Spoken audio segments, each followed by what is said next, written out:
मंडळी, पुणे महानगरपालिकेमध्ये नुकताच 2 दिवसापूर्वी आपणाला राडा पाहायला मिळाला। राडा कशाहून तर तिथल्या नगरसेवकाचा, पुणे कोथरूड या विभागातील नगरसेवक जे आहेत बोलवडकर यांचा निधी त्या ठिकाणी कोट्यवधी रुपयाचा थांबवला। का थांबवला तर आपण मागील बातमीत बघितले। म्हणून नगरसेवक यांनी डायरेक्ट चंद्रकांत पाटील यांच्यावर निशाणा साधलेला आहे।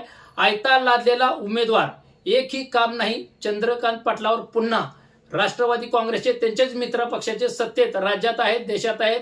नगरपालिका, महानगरपालिका, जिल्हा परिषद, पंचायत समिती, ग्रामपंचायतमध्ये सत्तेत असलेले पक्ष म्हणजे राष्ट्रवादी गट, अजित पवार गटाचे नगरसेवक यांनी चंद्रकांत पाटील यांच्यावर पुन्हा एकदा टीका केली।